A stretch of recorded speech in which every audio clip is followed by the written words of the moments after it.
सध्या गुलीगीत किंग सूरज चव्हाण झापक झुपूक सिनेमामुळे चर्चेत आहे. हा मुख्य हिरो म्हणून त्याचा पहिला सिनेमा आहे. या सिनेमाचे दिग्दर्शन केदार शिंदे यांनी केले आहे.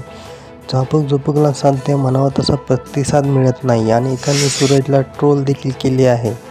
तर काही नेटकऱ्यांनी सूरजच्या सिनेमाची ठरवून नकारात्मक प्रसिद्धी केल्याचा दावा देखील केला आहे. शिंदेकडून इंस्टाग्राम लाईव्ह सेशनमध्ये करण्यात आले. यामुळे गेल्या काही दिवसापासून सूरज प्रचंड नाराज असल्याचे म्हणाले होते.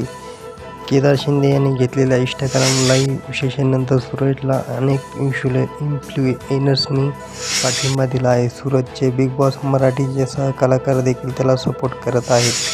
शोमध्ये सूरजने पंढरीनाथ कांबळे यांना मोठा भाऊ मानलं होतं. खचलेल्या सूरजची समजूत काढण्यासाठी त्याच्या लाडक्या पॅडी दादाने त्याला व्हिडिओ कॉल केला होता. त्यावेळी सूरज गावच्या मंदिरात बसला होता.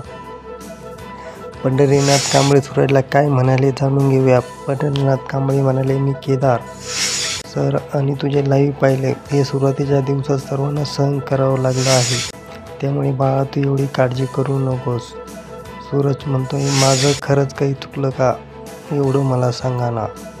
पंढरीनाथ कांबळे, नाही हे बघ सूरज, बोलणाऱ्याचे आपण तोंडे धरू शकत नाही. काही लोकांना अशी संधी मिळत नाही. तुला तुझ्या नशिबाने इथपर्यंत आणले आहे. तरी लोक असे जळत राहणार, बोलत राहणार. त्यामुळे या गोष्टीकडे लक्ष द्यायचे नाही. सूरज म्हणतो, पॅडी दादा माझं इतकंच म्हणणं आहे की चित्रपट बघा आणि बोला. माझी खरंच यात काही चूक नाही. चित्रपट न पाहताच मला नाव ठेवत आहे.